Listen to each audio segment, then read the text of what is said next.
we would like to keep our audience updated on the proceedings with regard to data management.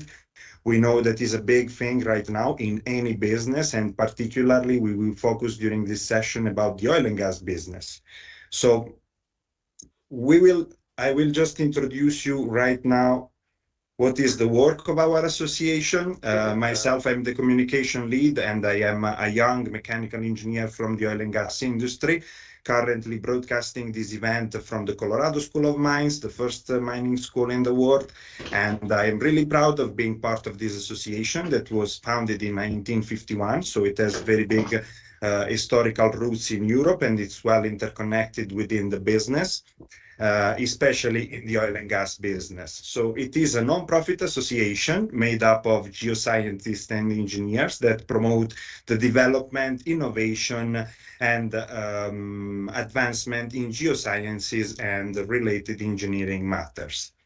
So the Edge Association has a lot of opportunities, and this is the reason why we are broadcasting this event and let you know what are the infinite advantage of joining this association. We have a membership, we have access to some educational programs. So whether you would like to invest in continuous education, you can surely shoot us an email or a message on our LinkedIn profile and see that we will give you a lot of options. It is a fun learning opportunities. So we have a lot of field visits and minor or major events, both online and in person, especially in Paris.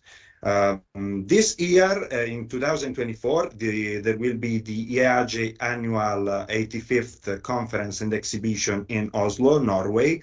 Of course, it is not a casual place where there will be 6,000 participants. It is a very important city in the oil and gas business, as we know, and there will be more than 200 exhibitors. And we will promote in that occasion our technical programs, workshops, and our activities.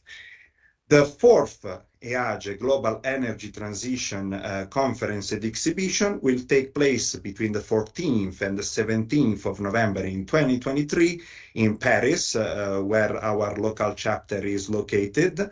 The headquarters of the Edge Association is in the Netherlands, but for sure the Paris chapter is one of the most active due also to the significant importance of this city in our business worldwide. There will be a lot of occasion to connect with other networkers in the industry. There will be sponsors like CGG, Spotlight, and Ellis.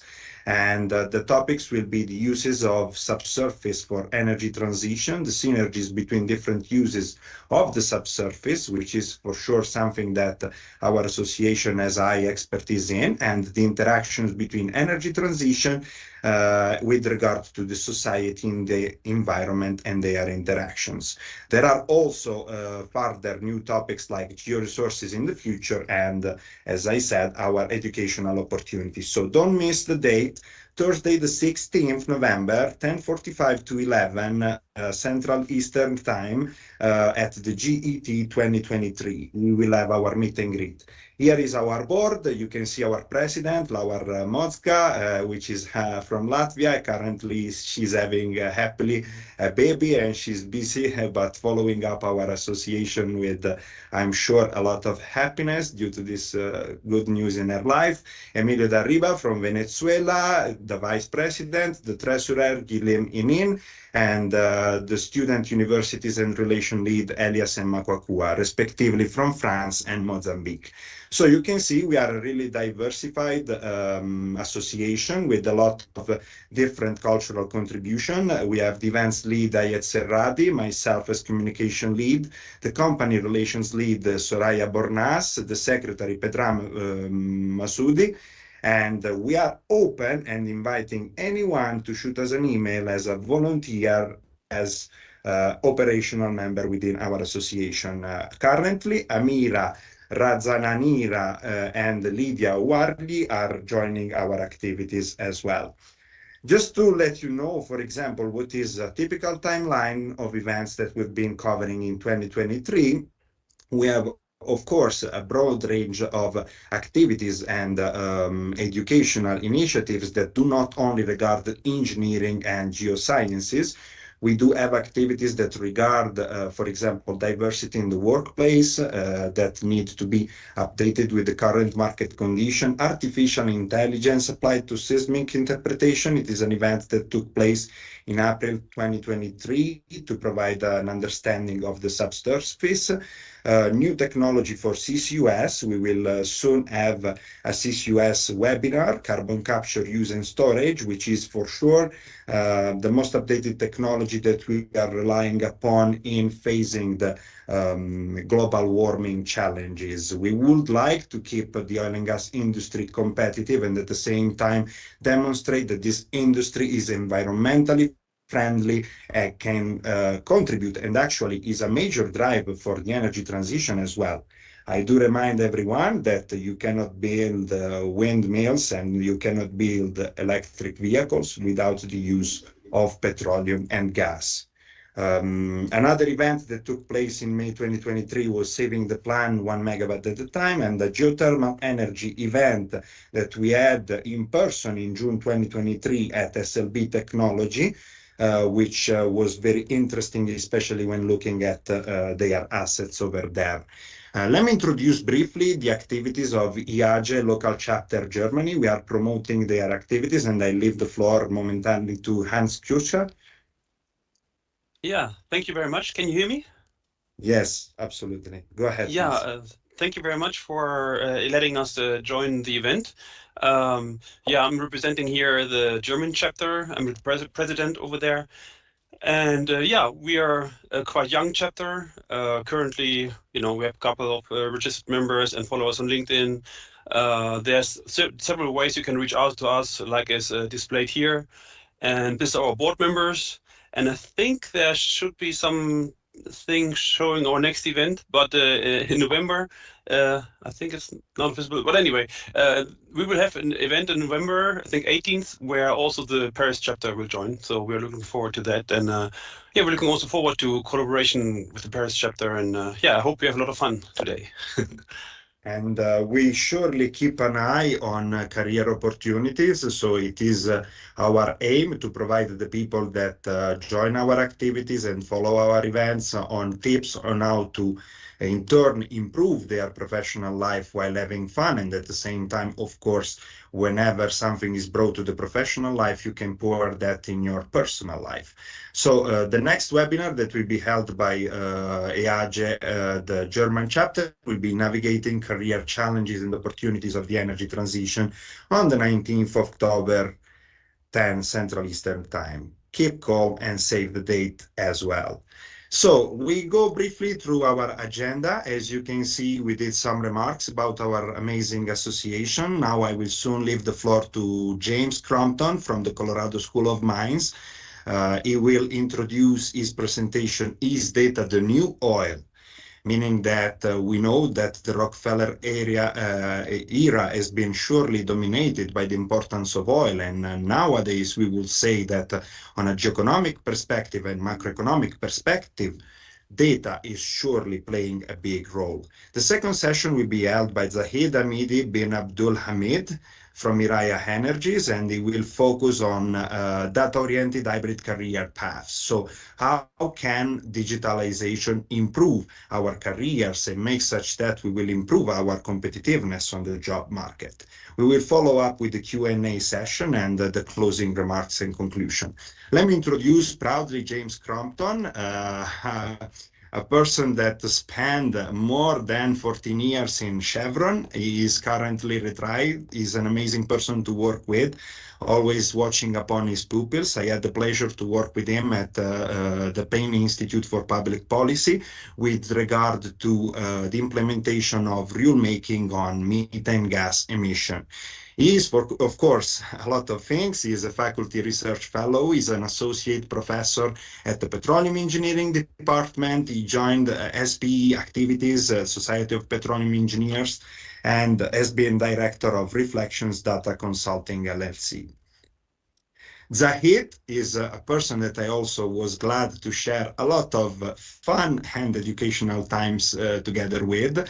We met at the training center in Abu Dhabi while performing our training, and for sure it is a professional that I really esteem in terms of his capability of continuous improving his knowledge and working on a competitive basis in his continuous education. He is currently a senior data scientist and a petroleum engineer at Iraya Energies, Kuala Lumpur. He is also a data science instructor and digital career mentor at Future Lab Asia. He focuses in data science and machine learning, especially applied to the upstream. So now I will introduce to you the next event that we are sponsoring. It is Carbon Capture and Sequestration at Scale European Initiatives. It will take place on Thursday, the 12th of October, 2023. Save the date again, from 6 p.m. to 8 p.m. Central East Time, online worldwide. We are looking forward to your participation, and thanks for sure to our sponsor, Repsol, BRGM, and Equinor. So right now, we could proceed with any question if there is any, or I would leave the floor happily to James Crompton.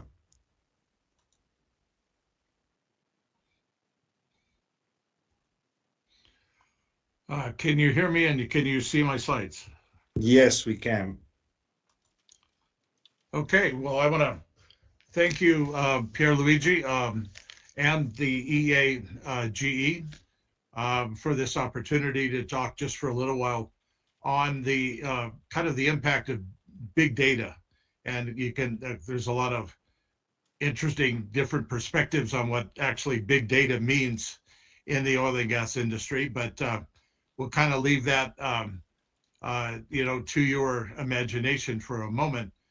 But really, one of the aspects that I think that I want to try to talk about as we go through, this kind of overview, and I'm going to touch a lot of top subjects in a short period of time. There's been obviously tremendous interest in the stock markets, in the technology world, in the executive management kind of conversations about, what is the difference about data, or maybe virtual companies in a sense, and of course the Googles, the Facebooks, the Metas, and even in China, the Huawei and Alibaba and a number of different companies have really grown tremendously in terms of their value worth on the stock market. So clearly there's been a lot of discussion, and it's not new, about what's the most important asset to have. The physical asset that oil and gas or fossil fuels have with oil and gas reservoirs or coal mines or mineral deposits or whatever, the physical asset part of our economy, versus those that just where data, maybe they have a data center, maybe they have like Amazon fulfillment warehouses and things like that. But essentially the companies built on data versus the companies that are built on some physical asset with regard to this. And that kind of is, an awful lot. Obviously the stock market is voted very heavily to the fact that it prefers data. And the value worth of some of these companies now, I mean, it used to be ExxonMobil or Saudi Aramco or Shell or BP or Chevron, Total Energy, Eni. Those were the major companies with regard to the physical asset stock market. Their stock worth now is a fraction of what some of these other companies are.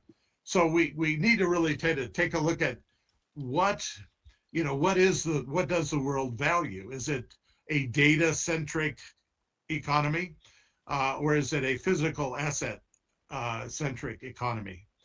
I want to try to argue that it's both, and really that the oil and gas industry, fossil fuel energy, including coal, etc., needs to still base its economy, its business models on the physical asset that it owns, but it needs to inform its operation with the data that it is collecting. And that has a lot to do with the idea of how to optimize, lower costs, improve efficiencies throughout that. We used to really be, I guess I've been in the industry long enough, almost as long as Neil McNaughton. I saw his name on this thing, somebody I've known for a long, long time, and who has managed and produced and nurtured a data management newsletter for decades. I really, shout out to him for all of his great work. But he, recognizing that the data is not our business, but it drives our business, and that it is one where, because of automation and because of a number of different digital technology trends, we now have a lot more data, even time series real-time data, to help manage our operations than we ever had before.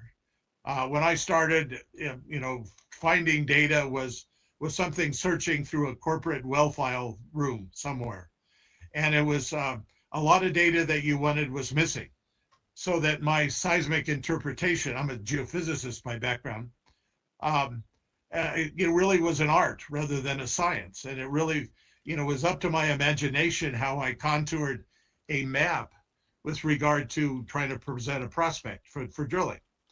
And, I got it wrong a lot of times because I didn't have enough data. But I really, I had to relate what I had seen in the outcrops, what I had seen from other sort of studies and read from them into the little bit of data that I had around it.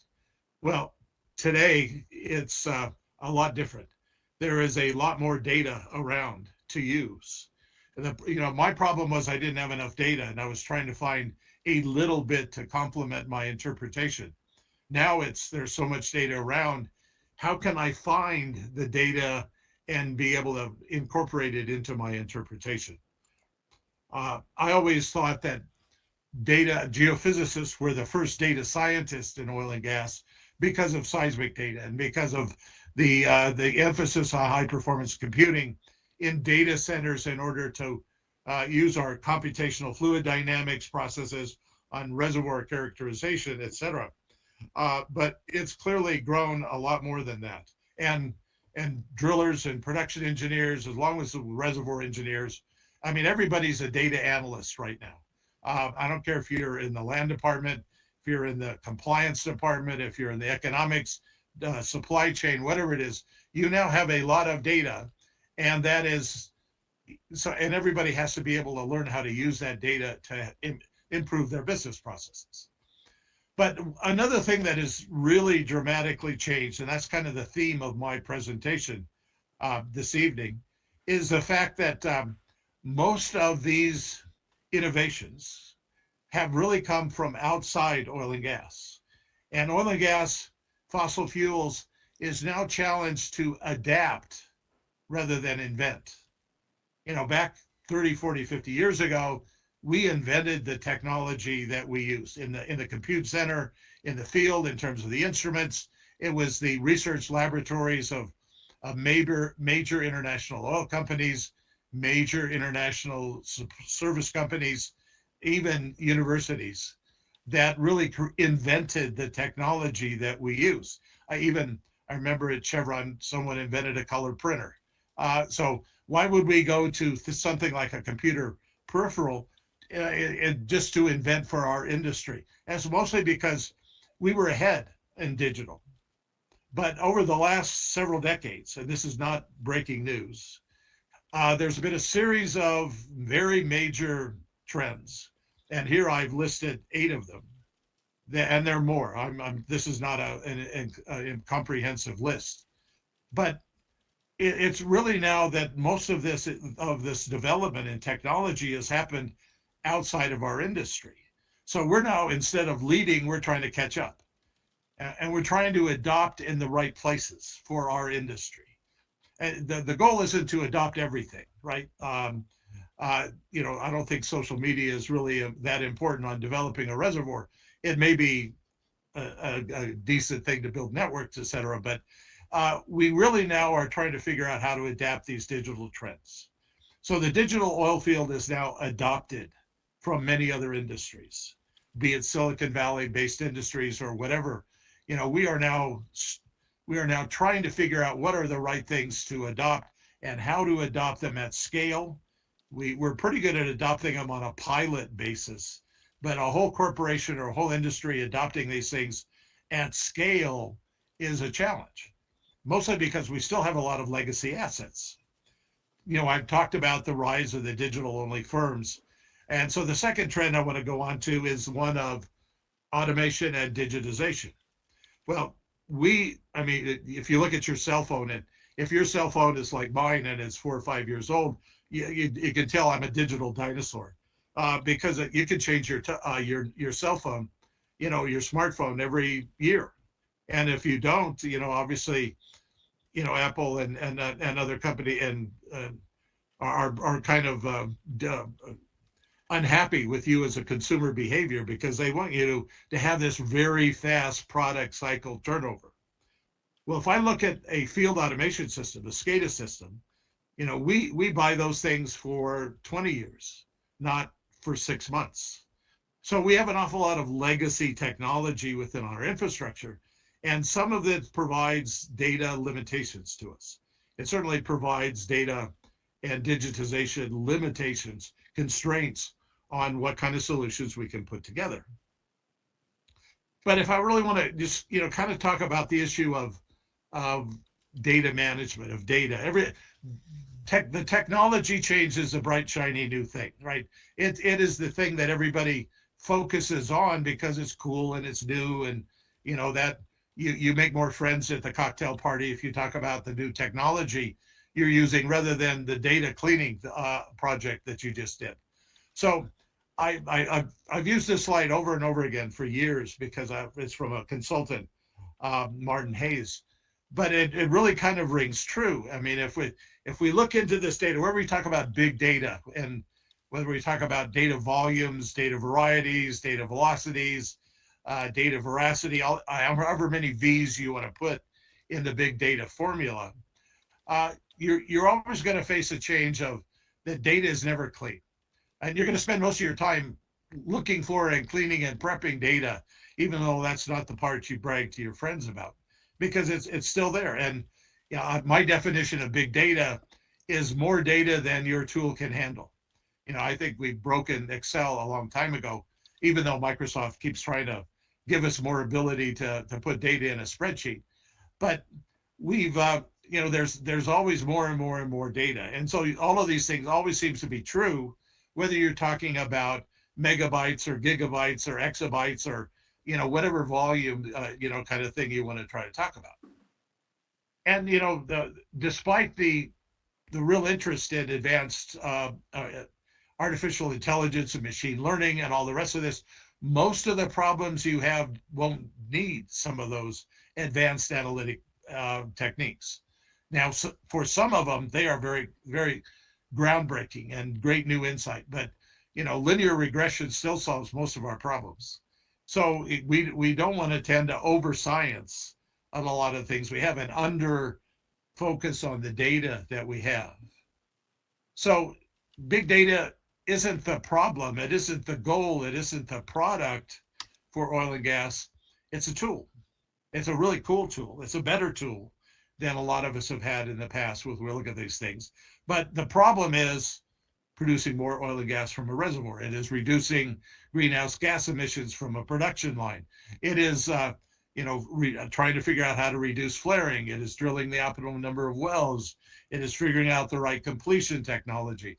And big data is a tool to help us kind of interrogate lots more data than we've ever had before, or that my poor brain can handle. It's a tool to help me do that. So, and also when we go into these new areas, we have to change an approach that we've had before. Before, we always, I'll call it deterministic. There was an answer to the problem, and we could get more and more precise, and we could work on all of that. But our management expected an answer. Compliance people, government agencies expected an answer. But with all of this new data now and all of the kind of statistical approaches, the truth is no longer deterministic. It is probabilistic. It is, here is the mean, and here are my, the statistical kind of approaches that we have to try to go through as we go to that. So if you read through all the rest of these things, you can see how many of the problems of data management actually are similar, regardless of volume. The problem is, as we've continued to move through all of this stuff, we haven't taken care of data very well. Just like the old professor with all of his love of books and how he manufactures it. A lot of our data management rooms, and look in the back, are really pretty badly curated. And it's still one of our biggest problems, is discovering what we have, trying to find out where it is, validating its correlations, etc., as we go through all of this. Well, we keep adding new data types, and one of the big kind of areas in the area of field automation, we now, one of the major data types we've added recently is the problem of time series data. And now we are, again, something that reservoir and petroleum engineering and geoscientists didn't invent. It was invented in electrical engineering or mechanical engineering. But now we can get data on a sub-second sample information about critical equipment that sits on the surface. Or if I'm a driller, I can get it on maybe a couple of second basis from measurement while drilling equipment that I put down near the drill bit. So adding that data type kind of drives us to the idea that we need to make quicker and quicker decisions. We still need to make good ones, but now we have the ability to make quicker ones. And the whole concept of time series data moving into our world is an interesting kind of trend. Again, not one petroleum engineering invented. It came from instrument and control systems. Well, computer science, through all of the computing architectures, have also added a lot to our ability. We now have something called the cloud, which most companies now, it's kind of obvious and it's secondhand with regard to that. But we have the Internet of Things devices. We have a whole computer architecture called edge computing. We have the cloud computing. So now we can move this data around our industry without without a proprietary data center anymore, without a proprietary network. So the whole idea of your corporate IT department owning a data center is now kind of historical. And you have AWS, or you have Microsoft Azure, or you've got IBM, or you've got somebody like that who's really managing your data infrastructure for you as you go through all of this. But managing that data value stream is really, really complex. And most interpreters, all they really want is the get my data button. They want just a single screen into their interpretation system that they can push in all of the trusted relevant data, kind of flows in the right kind of format to their application. That's not a true view of the story at all. It is more and more complex as we add volume, as we add data variety, different types, as we try to work together in multi-scale analysis of some different kind of data. It really getting more and more complicated.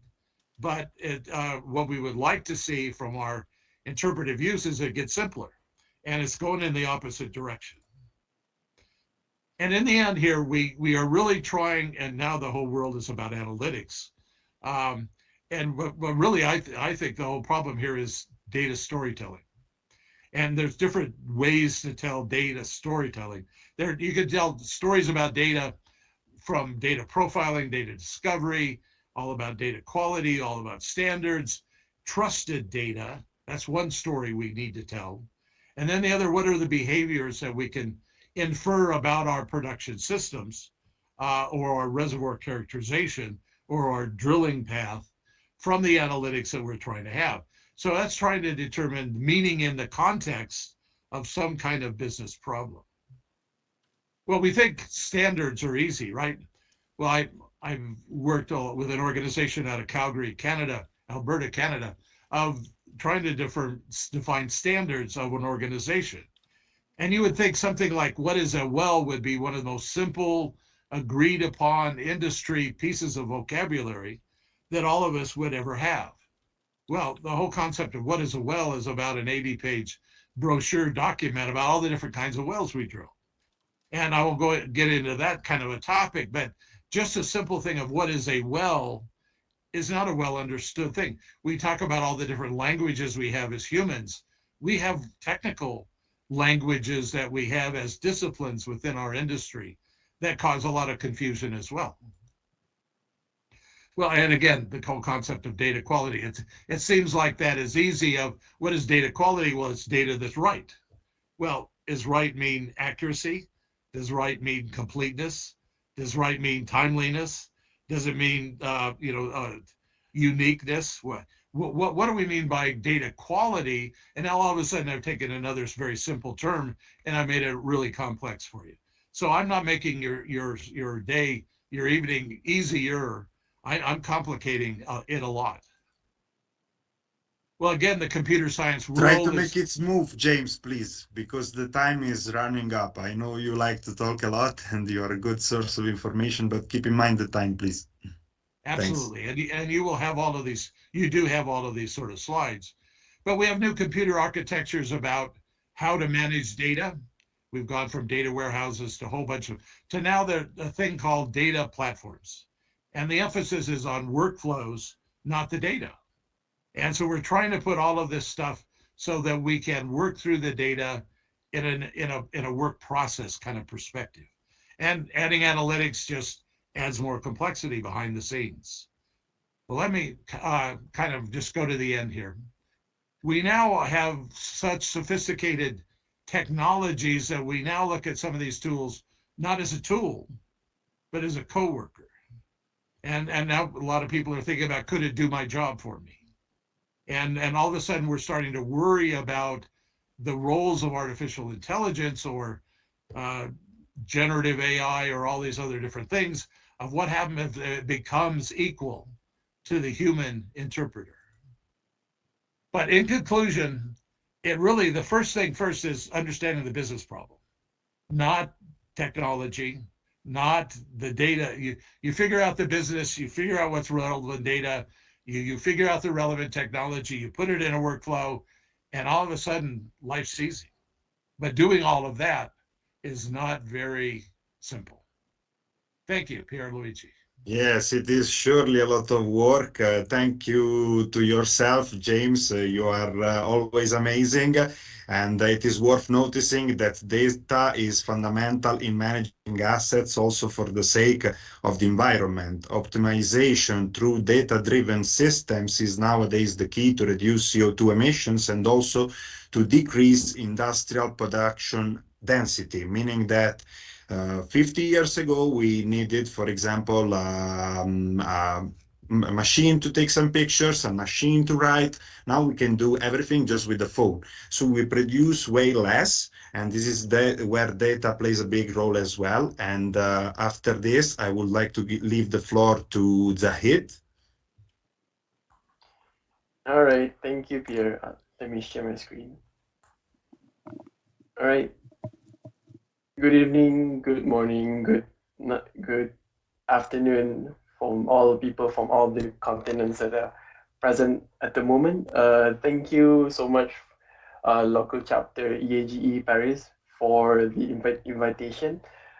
And today we will talk more on the career side of data-oriented career, which is a road to digitally enable oil and gas professionals and how we can be one.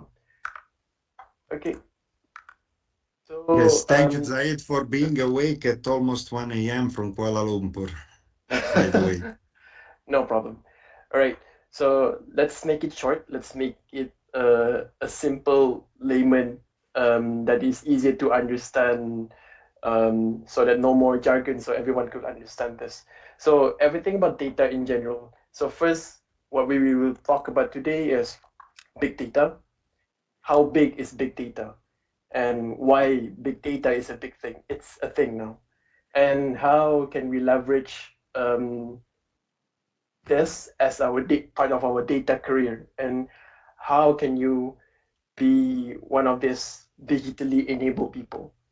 And then last but not least would be I would like to get to know what interests you towards what you call a data-oriented career. Okay, so first is the bigger picture is big data. What is actually big data, and why is it named big? How big is big data? So big data can be actually defined by the 5 V's: volume, veracity, velocity, value, and variety, right?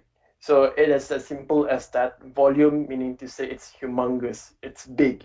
Data is everywhere, so it is generated every single day. Even though you're texting your friends, you are generating data. You're sending emails, you are generating data. And by most of that, that generates carbon footprints. So imagine how much carbon footprints are you generating every single day from all the bytes of the data every single day, right? So velocity, meaning to say how fast is data generated. So you can see everywhere in your house, in your office, there's a lot of sensors. So meaning to say how fast those data captured in sensors and transferred to your own devices, meaning to say to your phones, for instance. So that is how fast is data being generated every single day, right? So variety, meaning to say that data exists in different kind of forms.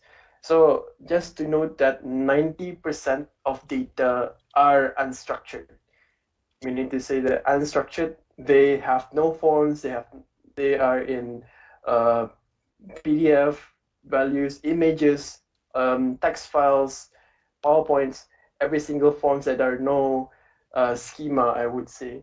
And it can come from your you sending tweets on Twitter. So that's another form of data.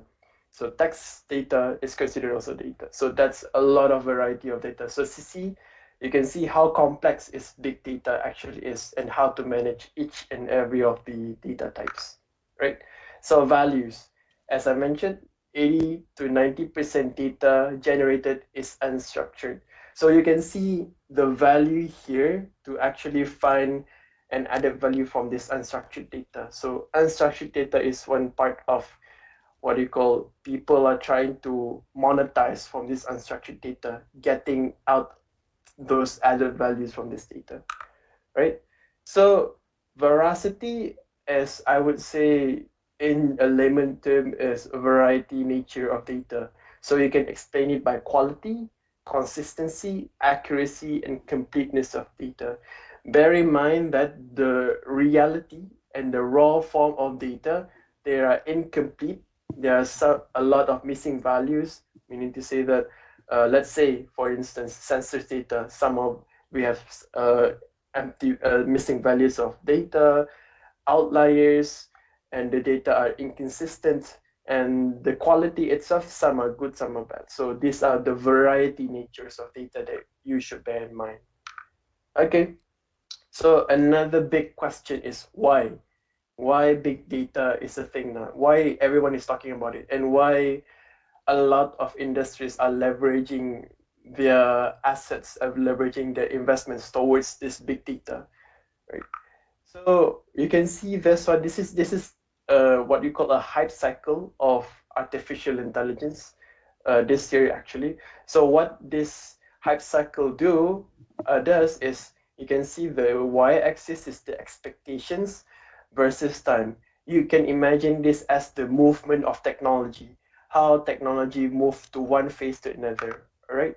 So why hype cycle is very important for us to see this in the career perspective is that to understand how technology disrupt business and society, meaning to say how, let's say, AI, artificial intelligence, computer vision, how does it affect the society through time. So it starts way back in like 10 years ago, and how invasive it is up until now.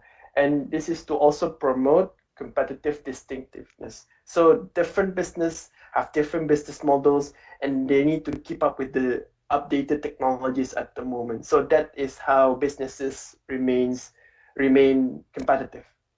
All right. So all right. So first we have 5 phases in the hype cycle of AI: innovation trigger, peak of inflated expectations, trough of disillusionment, slope of enlightenment, and plateau of productivity. So first is innovation trigger.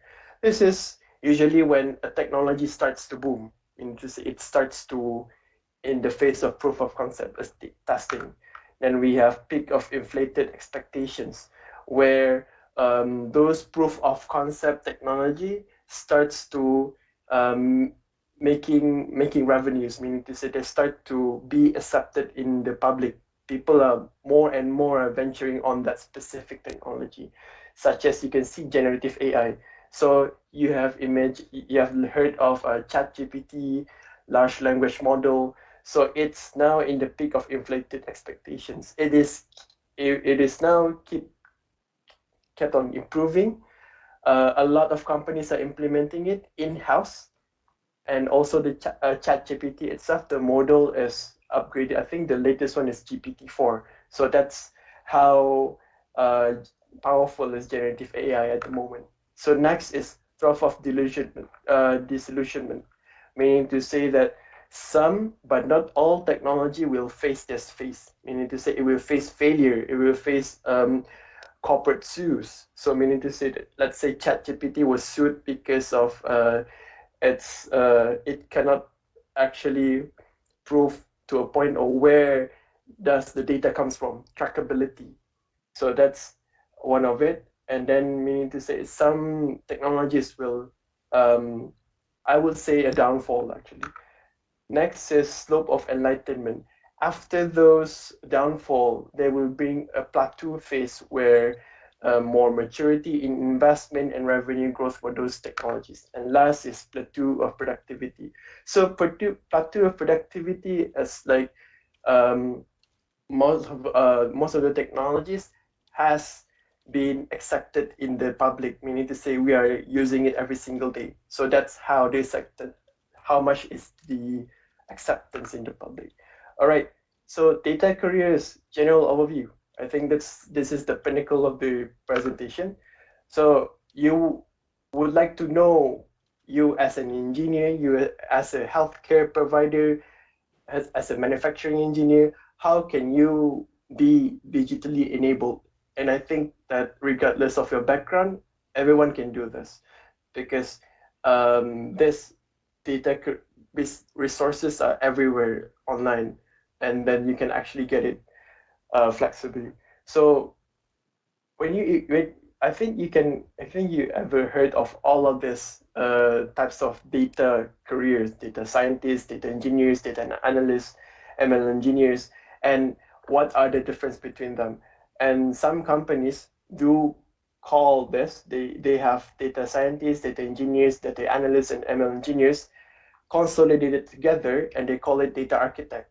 So that's one of the key factors for different data careers have different strength, different domains that they would be highlighted in. So data scientists are the one who make models. In general, I would say in general, data engineers are who maintain the data pipeline. So meaning to say this data from end to end, how does the data being processed? So data analysts, I think most of us are here are data analysts, because you're dealing with data every single day. You have Excel spreadsheet, you're dealing with SQL, you're dealing with databases. You are indirectly a data analyst, regardless of what are your backgrounds at the moment. ML machine learning engineers are people who deploy machine learning models in productions. So as I say, data architect are the consolidation of all of this. There are people who can do all this, or they call it solution architect. And this is one of the new career. This is called business scientists, meaning to say that we need people who understand business context of stakeholders, plus they can manage data. So this is what you call a mixture of business people plus data scientists. So they can do both domains at the same time. So they have a good way of understanding in a business context of how data can be actually make money and be monetized, something like that, right? Another key term is data science. So a lot of people are thinking of data science. Is it the same as computer science? So what's the difference, right? So data science are within this three Venn diagram. Computer science, a little bit of mathematics and statistics, and also domain knowledge. So without domain knowledge, it is very, very hard for you to actually make solutions. For instance, let's say you are a healthcare provider. So your domain will be healthcare. And if you're a healthcare provider and you have the domain of computer science and mathematics and statistics, that makes you that makes you an added value when it comes to producing solution with data science. So a data scientist is a generic person who is better at statistics than any software engineers and better as software engineers than any statisticians. So I would say data scientists are a generalist, meaning to say they are not inclined with in statistics, neither in software engineering. So one key question is that when you talk about machine learning, you talk about data science, the first question is, when do you need it? Do you actually need it? So something like that. So when your task, it takes too long, and if you solve it by manually, and it is the output will be not accurately solved, then you can consider machine learning or data science as a solution for you. So, and some of the applications that I would think of, that some of this I'm working with at the moment, is text processing with unstructured data. So we can have thousands of pages for, let's say, well reports that's coming, like, I don't know, 30 to 40 years old, I would say. So imagine how can we actually find an added value from those consolidated text data from well reports. And we can have image classification for thin sections images, prediction of missing well logging data, and stuck pipe prediction. So the list goes on when it comes to the application example. Bear in mind that all of these application examples requires your domain knowledge. That's very, very, very crucial, I would say. Okay. This is the last question. How can we be digitally enabled as well, right? So I think a lot of people want to join this digital bandwagon, I would say, regardless of what background are you. So I would say the way I started my digital career was a bit hard because I don't really know where to start. So I laid down this base technology stack. If, let's say, you would like to have your first step in this digital career, is that you can see this different categorization of skill sets: database, cloud computing, data processing, data visualization, and also code versioning. Okay, the first one will be databases. So how important is databases? Is your data, you need somewhere to store it. Let's say databases is like a container where you store data. So data can be structured and data can be unstructured. So structured, imagine you have a spreadsheet with all the columns and tables. So those are structured data. So structured, usually you can use SQL, MySQL. SQL, you have a lot of types of SQL, MySQL, PostgreSQL. SQL is a structured database. So MongoDB is one. I will not say it's the only one who manages unstructured data. It is one of the platform you can use to manage unstructured data. So cloud computing. So this one we have, I think there are more actually, but I would highlight the top three: Amazon Web Services, Microsoft Azure, or Google Cloud. And you might wonder, do I need to learn all? No, you can actually choose one because it is cloud computing is a transferable skills. When you understand the basis of cloud computing and its offerings. Let's say I'm going to choose Azure. So the key points of Azure is typically the same, most likely the same as AWS, but the names of the offerings might differ. So I think mastering one of it will be okay, but it depends. Let's say a company is using AWS, so it is beneficial when it comes to leveraging your skills towards AWS.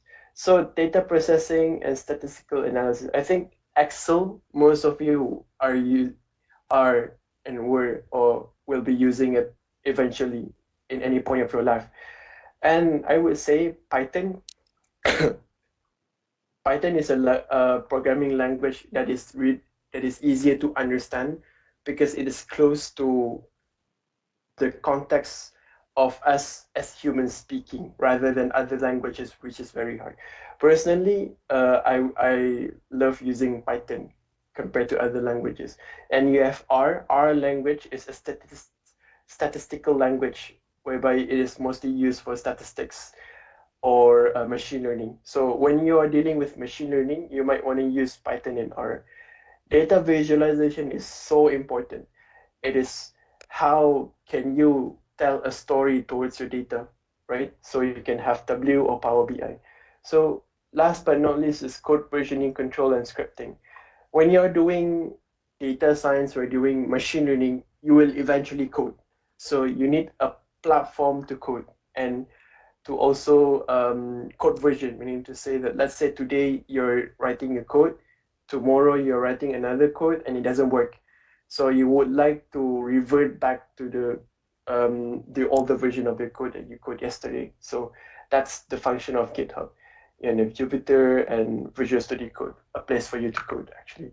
So in the midst of nowadays, we would like to look at this next generation professionals who are technically strong in their domain knowledge and also has a general idea of how data works eventually. So you can have a T-shaped career whereby you are more domain in what you call, let's say, petroleum engineering, and V-shaped career, meaning to say you have a gradually broadening knowledge in adjacent areas. So you have some business intelligence, data science, project management, automation, and your domain knowledge. So if you ask me which one is better, there are no career path that fits in one shoe, but it depends on you actually, which path would you like to have. All right, I think this is the last slide. So my advice is consistency, perseverance, and diligence. So let's say if you're afraid to have your first step in this data-oriented career, I think the first step is better than nothing, right? So the key point here is consistency. You can actually go try some of the technology stack that I've mentioned and pave your way to become a hybrid career person with your domain knowledge and also data. Thank you so much. Yes, definitely. Just do it. Stay in the Yeah. moment and plan for the future, and consistency is the key. Amazing speech, Zahid, especially because this is important for all of us, for our careers in the future.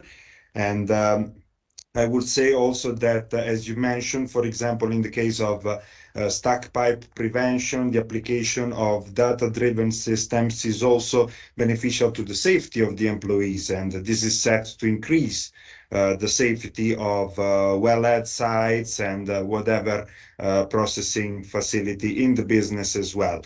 So let me promote once again our event on the 12th of October 2023 for our chapter. So feel free to join on the 12th of October 2023, 6 to 8 p.m. worldwide Central Eastern Time CCUS scale European initiatives. Thanks to our amazing speakers, James and Zahid. And I will say that feel free to ask any question, whether it's on our organization. We are surely eager to hear from each one of us, no matter what is your background, what is your origin, and your focus. So please, let's go ahead with the Q&A session.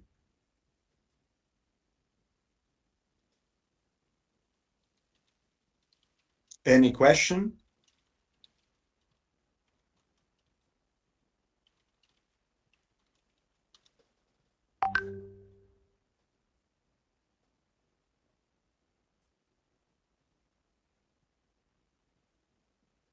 How to ask a question? Please go ahead, Henry. Yeah, I have a question. One of the speakers, first, thank you for the space, for the talk. One of the speakers said that 80% of the data are unstructured, and that's correct.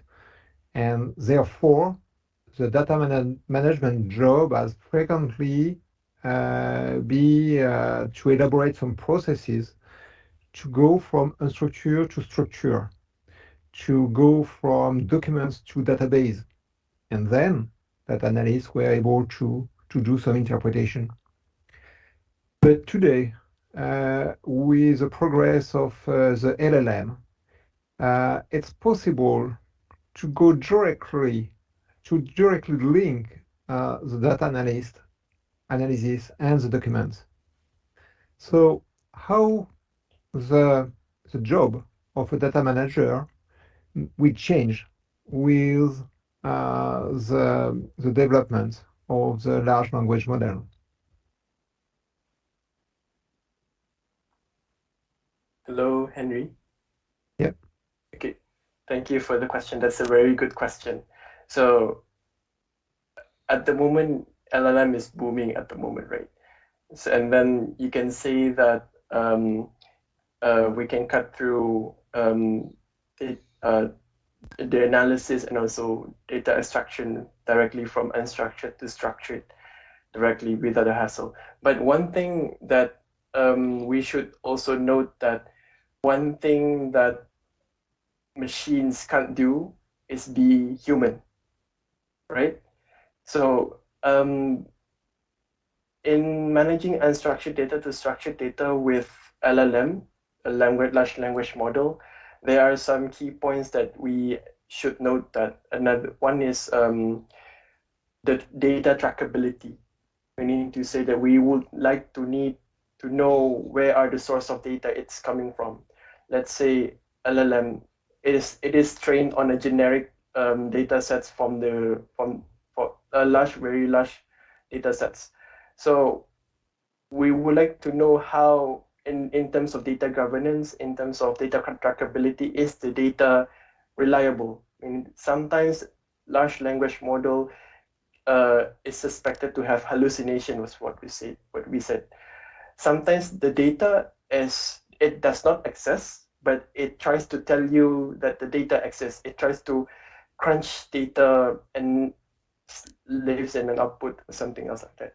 So another thing is that yes, we can do directly extraction of unstructured data to structured data directly, but after the extractions, we as humans, the reliance of these data extractions could not be 100%.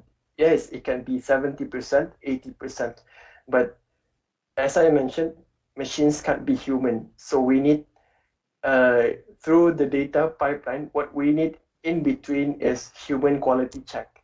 We as humans need to quality check the performance of the extraction of data and the analysis that has been made by LLM to make sure that data is reliable, the quality of data is good. So that's our part. So data managers, I would say we're going to place them in the middle after LLM to actually check the performance of the data. Is the data model is good? If it's not good, then how can we optimize it? So that's part in future. I think that's the role of data managers. Thank you. Just to add to Zahid's answer, I think again, the strength of the large language models, the generative AI, is to do what you said, is just go right from the data, build a model, and come up with your predictions, all the rest of it. But what another thing that the human can do, as well as the kind of practical constraint view on it, is they can help train the model on the right data. And oftentimes, right now you've got, many of these models out, and more of them are coming out every day, and they really are just built around a certain data set to constrain it. The Chat GPT-3 started out in just almost everything in the internet up to about 2020, 2021. So if you'd ask that algorithm a question about the Russian invasion of Ukraine, it wouldn't know anything about it, because the model was limited to data before then. So one of the things that it's, I think, important for the human in this new generative AI world is to train the algorithm on the right data. And then to do what he had talked about, is to kind of be the overviewer, to make sure that the answers that it comes up with are legitimate. They meet physical constraints. So many of these things, you can say, don't meet the laws of thermodynamics. So, I mean, some of their, kind of emission models are just not correct. So, while it may be an 80% answer, it may be a much faster answer. You don't have to go through all the steps of the journey. It is one that is sometimes wrong. And that we, as a human being, it's to help it train on the right models, and then also help it to put constraints on it, keep it within the boundaries set of science and technology, of science and engineering. One of the questions that comes from Jacques is that I would like to be able to limit the sources of Chat GPT or Copilot or any of these others to just the sources that I would like it to train from. Well, there are now a number of these models that you don't need a huge data center to run it on. You could run it on laptops. And that's exactly what companies and individuals are doing, is they're just building these models on the data sets that they trust. And whether it be SCG models or, API models or whatever, or SPE models or whatever it is, or company models. So with regard to that stuff, we are now building customized LLM models based on just data sets that we trust, and therefore we believe the hierarchy is better with regard to all those things. Jacques' other question about open source software not often being updated. When you go the open source route, you are buying into the limitations of that community. It is largely a voluntary, it's free, that's the good news. But it's a voluntary community in terms of modifications and updates and other things. So if you're using open source software, if there is an active volunteer community around it, you can frequently ask questions about, has anybody updated to the new version of TensorFlow or whatever, kind of laboratory with that. And often someone has done that. It may not be in the release. There's a lot of complexities of what open source software includes and what it doesn't include. But it really is, you're joining a voluntary community, and you're going to live with what people have done. And also, you're also making a commitment as part of that community to the changes that you have made to the code to donate it back into the community, so that the next person builds off of your kind of advances. So those would be my answers to those questions. Hey, this is Jan Mond speaking. May I ask another question here? Thanks for your answer, but say in my case, I'm not part of a company, I'm on my own making courses, and I would like to use ChatGPT, for example, based on sources like the SCG and EAGE publications, which have been reviewed and which do not contain a lot of nonsense, which the overall sources that ChatGPT uses at the moment. So is it possible, say, to limit the source of information of ChatGPT to say, well, I only want to have sources coming from SCG or EAGE or the AAPG? Is that possible? Technically, it is possible. Now you have to find out is somebody already done it, or do you have the programming capabilities to do it yourself? But technically, you can train these generative AI models on or algorithms on whatever model you want to feed it. And it's now going from all of the internet down to specific data sets like you're talking about. So technically it's possible. It may have already been done by somebody, or it is, there are now citizen data scientist toolkits to allow you to do that yourself. Okay, if I could get some references how that could be done, then I would appreciate that. Well, I think both the SEG and the SPE, I don't know about the EAEG, but they are working on projects like that. Okay, thank you. Any commentary, Zahid? I think Professor Jim has explained very well everything. Yeah. All right. Who was speaking before, please? Go ahead. I can add to my 2 cents for that. In fact, it's very difficult to train a very large language model on a limited source of documents like the one of AG or ICG. If you want, because a large language model, you can think it as a deep learning model. So it's a model with trillions of parameters. And to evaluate all these parameters, you need a lot of source. You need a lot of input. If not, your model will not be very reliable. So training from scratch a very large language model, a limited source, is not really possible. But what can be done is to use a large language model, and you were thinking about GPT because you think about ChatGPT. So what's possible is 2 things. Is first route is to fine-tune a large language model. So you will not try to reevaluate all the parameters, just some layers where you think it makes sense. That's the first route. It's in terms of computer power, it's required nevertheless a good farm of GPU. So it's not something you will do on your laptop. The second route is probably easier for an individual, is to use the fact that a large language model authorized to ask a very long query, if you want, what we name a prompt of several pages, if you want. So what you can do is to introduce your reference, your preferred articles or whatever, in the prompt before to ask your question. And so the reply will be influenced by what you have put in the prompt. And because in the prompt you cannot put thousands of reference, what you can do is to transfer this reference into vectors and use this knowledge transformed into vector to influence the large language model. We name that the knowledge transfer. So as you see, there are techniques.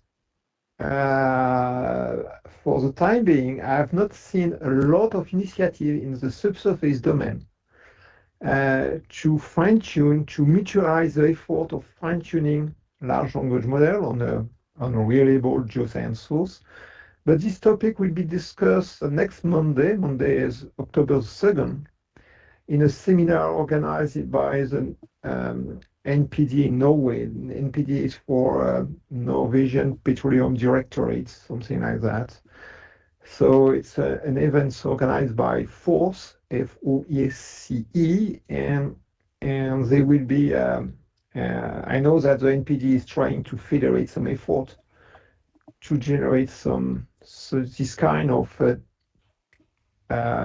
large language model with some geoscience in it, if you want.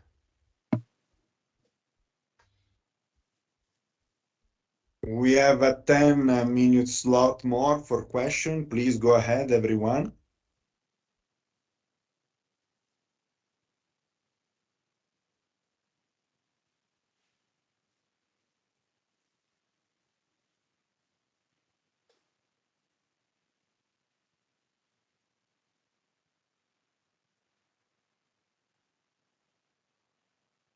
Don't feel shy. We are nice.